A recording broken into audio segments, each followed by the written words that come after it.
Boston में फल और सब्जियां सेहत और ग़िज़ाइयत का ख़जाना होती हैं। अब एक तहकीक से मालूम हुआ कि ज़ियाबेतिस के शिकार अफराद फल और सब्जियां खाकर ख़ुद को ज़ियाबेतिस, ब्लड प्रेशर और कैंसर जैसे जानलेवा अमराज से बचाकर अरसा हयात बढ़ा सकते हैं। Harvard TH gene school of public health के माहिरीन ने एक तहकीक से मालूम किया कि ज़ियाबेतिस के मरीज़ गोश्त, कम कार्बोहाइड्रेट्स की ग़िज़ाएँ, फल और सब्जियाँ खाकर कई अमराज का ख़तरा कम कर सकते हैं और अपनी उम्र बढ़ा सकते हैं। इस ज़मन में ज़ियाबेतिस के लगभग 10,000 मरीज़ों का जायजा लिया गया। लंबे अरसे के फॉलोअप के दौरान कुल 900 अफराद को कैंसर हुआ और 1400 अफराद अमराज़ कल्ब के शिकार। उनमें से जिन अफराद ने कम कार्बोहाइड्रेट्स को अपनाया उनमें मौत की कम वजह सामने आई, जो एक अहम बात है। सर्वे में शामिल तमाम अफराद ज़ियाबेतिस के मरीज थे और कैलोरीज का 30 से 40% हिस्सा कार्बोहाइड्रेट से हासिल कर रहे थे, जिनमें सफ़ेद डबल रोटी और सफ़ेद चावल, आटा वगैरह शामिल है। रीजन में जनूबी कोरिया के साइंसदानों ने एटम मादे का सबसे छोटा जुज़ पर मबनी दुनिया का सबसे छोटा बॉल गेम बना लिया। मुहक्किकीन ने ऑप्टिकल ट्रिप्स नामी एक टेक्नोलॉजी का इस्तेमाल करते हुए एटम्स को हवा में गेंदों की तरह हरकत दी। ऑप्टिकल ट्रिप्स, जिसका ऑप्टिकल ट्वाइज़र के तौर पर भी जाना जाता है, एक ऐसी तकनीक होती है जिसमें रोशनी का इस्तेमाल करते हुए अशिया को हिलाया जाता है। साइंसदानों के मुताबिक इस गेम में एटम फेंकने और पकड़ने वाले आलात के सबब एटम एक जाल से दूसरे में आसानी हरकत करते हैं। Korea advanced institute of science and technology में डिपार्टमेंट ऑफ फिजिक्स के एक प्रोफेसर जावेद काहन का कहना था कि ये पहली बार हुआ कि एटम एक सिरे से निकलकर दूसरे सिरे तक पहुंचा।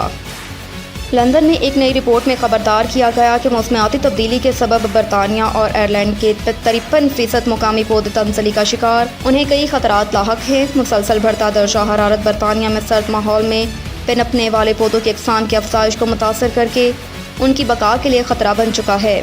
Botanical society of Britain and Ireland BSBI की जानिब से शाया की जाने वाली रिपोर्ट प्लांट एटल्स 2020 में मुल्क में पौधों की ज़िंदगी पर की जाने वाली 20 साला तहकीक को मनकशफ किया गया। मुहक्किकीन का कहना था कि तेज़ी से फैलने वाले गैर मुकाम पौधों और इंतहाई नवीयत की ज़रई सरगर्मियों ने भी मुकामी पौधों के वजूद को ख़तरे में डाला। BSBI में हेड ऑफ साइंस और तहकीक के शरीक मुसन्नफ़ डॉक्टर केविन वॉकर का कहना था कि इन पौधों के वजूद को लाहक ख़तरे को ख़त्म करने के लिए हम बहुत कुछ कर सकते हैं, लेकिन सबसे ज़रूरी चीज़ उन पौधों को मैसर तहफ़्फ़ुज़ में इजाफ़ा, दस्तयाब मस्कनों को बढ़ाना और उनकी ज़रूरियात को कुदरती माहौल के तहफ़्फ़ुज़ के हवाले से इंतहाई अहम करार देना होगा।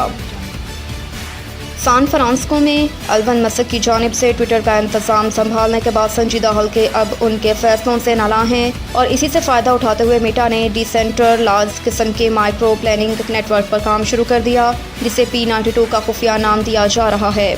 कम अज़ कम 3 मोतबर वेबसाइट से उसकी तस्दीक हुई कि फेसबुक, इंस्टाग्राम और व्हाट्सएप की मरकज़ी कंपनी मेटा ने सिर्फ टेक्स्ट और माइक्रो ब्लॉगिंग पर वेबसाइट पर काम शुरू कर दिया। तवक्को है कि ये decentralized social networking protocol ActivityPub इस्तेमाल किया जाएगा।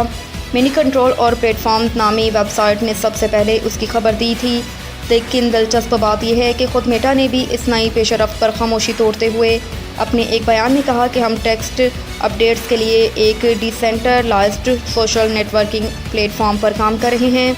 इसका मकसद अवामी तौर पर मकबूल शख्सियात और तख्लीक़कारों के लिए टेक्स्ट के बदौलत अपडेट की तफसीलात फ़राहम करना है।